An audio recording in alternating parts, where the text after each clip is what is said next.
Iran America ചർച്ച മറ്റന്നാൾ നടന്നേക്കുമെന്ന് American ഉദ്യോഗസ്ഥരെ ഉദ്ധരിച്ച് വാർത്താ ഏജൻസി റിപ്പോർട്ട് ചെയ്തു. ഇസ്ലാമാബാദിൽ ചർച്ച ഒരുക്കാൻ സന്നദ്ധമാണെന്ന് പാകിസ്ഥാൻ അറിയിച്ചു. ഹോർമുസ് കടലിടുക്കിൽ അമേരിക്കൻ ഉപരോധം തുടരുകയാണ്. അമേരിക്കൻ കപ്പൽ കടലിൽ നിലയുറപ്പിച്ചതായും നിരവധി F-35 യുദ്ധവിമാനങ്ങൾ കപ്പൽ സജ്ജമാക്കിയതായും US സെൻട്രൽ കമാൻഡ് അറിയിക്കുന്നുണ്ട്. ഹോർമുസ് കടലിടുക്കിൽ ഏതെങ്കിലും സൈനിക ഇടപെടലുണ്ടായാൽ അത് പ്രതിസന്ധി രൂക്ഷമാക്കുമെന്ന് ഇറാൻ പ്രതിരോധ മന്ത്രാലയം മുന്നറിയിപ്പ് നൽകി. ഇസ്രായേൽ ലബനാൻ ചർച്ച ഇന്ന് അമേരിക്കയിൽ നടക്കും. MCA നാസർ കൂടുതൽ വിവരങ്ങളുമായി. MCA, വീണ്ടും ഒരു പരിഹാരത്തിന്റെ തീരത്തേക്ക് തടുക്കാനുള്ള സാധ്യത എന്തുമാത്രമുണ്ട്? പ്രതീക്ഷിച്ചത് വലിയ തോതിലുള്ള നീക്കങ്ങളാണ് മധ്യസ്ഥ രാജ്യങ്ങളായിട്ടുള്ള പാകിസ്ഥാൻ, ഈജിപ്ത്, തുർക്കി എന്നിവ തുടർന്നുകൊണ്ടിരിക്കുന്നത്. കാരണം ഈ മാസം 22 വരെയാണ് ഇപ്പോൾ 2 ആഴ്ച നീണ്ടു നിൽക്കുന്ന വെടിനിർത്തൽ കരാർ നിലവിലുള്ളത്.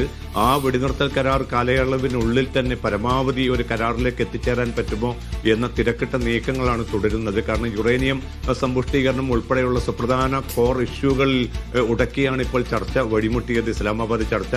പക്ഷെ അതിന് പിന്നാലെയും രണ്ടു കൂട്ടരും ഒരു തുറന്ന ചർച്ചകൾക്ക് തയ്യാറാണ് എന്ന ഗ്രീൻ സിഗ്നൽ നൽകിയതിന്റെ അടിസ്ഥാനത്തിലാണ് ഇപ്പോൾ തിരക്കിട്ട നീക്കങ്ങൾ മുന്നോട്ട് പോകുന്നത്. അല്പം മുമ്പ് ഇറാൻ വിദേശകാര്യമന്ത്രിയും ഒമാൻ വിദേശകാര്യമന്ത്രിയും തമ്മിൽ ടെലിഫോണിൽ ചർച്ച നടത്തിയിരുന്നു. എത്രയും പെട്ടെന്നൊരു രമ്യമായിട്ടുള്ള തീർപ്പിലേക്ക് പോകണം. ഈ സംഘർഷപൂർണമായിട്ടുള്ള സാഹചര്യം അധികം നീണ്ടു നിൽക്കുന്നത് ഈ മേഖലയ്ക്കും ലോകത്തിന് തന്നെയും പൊതുവെ ദോഷം ചെയ്യും. അതുകൊണ്ട് കുറെ കൂടി ശക്തമായിട്ടുള്ള നീക്കങ്ങൾ വേണമെന്നൊരു നിർദ്ദേശമാണ് ഒമാൻ വിദേശകാര്യമന്ത്രി മുന്നോട്ട് വെച്ചത്. ഇത് തങ്ങൾക്കും സ്വീകാര്യമാണ് എന്ന അർത്ഥത്തിലുള്ള പ്രതികരണമാണ് ഇറാൻ വിദേശകാര്യമന്ത്രി അബ്ബാസ് അറാഖ്ചിയുടെ ഭാഗത്തുനിന്ന് ഉണ്ടായിരിക്കുന്നത്. അതോടൊപ്പം തന്നെ ചൈനയും റഷ്യയും തങ്ങളുടെ നീക്കങ്ങൾ കുറെ കൂടി ശക്തമാക്കിയിട്ടുണ്ട്. തങ്ങളുടെ കപ്പലുകൾ ഈ മേഖലയിലൂടെ പോകുന്നത് തടയാൻ ഒരു ശക്തിക്കും സാധ്യമല്ല എന്ന അർത്ഥത്തിലുള്ള ഒരു പ്രതികരണമായിരുന്നു ചൈനീസ് പ്രതിരോധ മന്ത്രിയുടെ ഭാഗത്തുനിന്നുണ്ടായത്.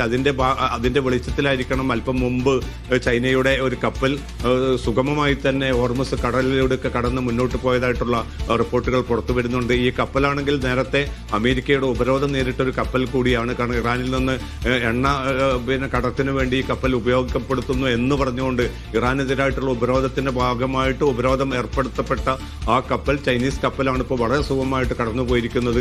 ഇന്ന് വൈകിട്ട് വീണ്ടും ഒരു ചൈനയുടെ കപ്പൽ കൂടി ഹോർമുസ് കടക്കാനുള്ള സാധ്യതയുണ്ടെന്ന റിപ്പോർട്ടുകൾ കൂടി പുറത്തു വരുന്നുണ്ട്. അപ്പൊ അമേരിക്കയെ സംബന്ധിച്ചിടത്തോളം ഈ നാവിക ഉപരോധം വലിയ തോതിൽ എത്ര കണ്ടത് മുന്നോട്ട് കൊണ്ടുപോകാൻ സാധിക്കുമെന്നൊരു ചോദ്യം നിലനിൽക്കുന്നുണ്ട്. ഏതാണ്ട് 15ഓളം പടക്കപ്പലുകളാണ് ഈ മേഖലയിൽ തമ്പടിച്ചിരിക്കുന്നത്. അതുകൊണ്ട് തന്നെ സംഘർഷപൂർണമായിട്ടുള്ള സാഹചര്യം നിലനിൽക്കുന്ന ഒരു സാഹചര്യത്തിൽ എത്രയും പെട്ടെന്നൊരു പ്രശ്നപരിഹാരത്തിലേക്ക് ഇരുകൂട്ടരെയും കൊണ്ടുവരാനുള്ള തിരക്കിട്ട നീക്കങ്ങളാണ് നടക്കുന്നത്. ഒന്നുകിൽ ഇസ്ലാമാബാദിൽ അതല്ലെങ്കിൽ ജനീവയിലായിരിക്കും മറ്റന്നാൾ ചർച്ച നടക്കുക എന്ന വാർത്തകൾ കൂടി പുറത്തു വരുന്നുണ്ട്. ഔദ്യോഗികമായിട്ടുള്ള ഒരു സ്ഥിരീകരണം അമേരിക്കയുടെയോ ഇറാന്റെയോ ഭാഗത്തുനിന്ന് ഇനിയും ഇത് സംബന്ധിച്ച് ഉണ്ടായിട്ടുമില്ല. നിഷാദ്. ശരി, MCA നാസർ വിവരങ്ങൾ നൽകിയത്. ഔദ്യോഗിക സ്ഥിരീകരണം ഉണ്ടായിട്ടില്ല. പക്ഷേ മറ്റന്നാൾ ഒരുപക്ഷെ ഈ കാര്യത്തിൽ ചർച്ച നടന്നേക്കും എന്നതിന്റെ സൂചനകൾ വാർത്താ ഏജൻസികളിൽ നിന്ന് വരുന്നുണ്ട്.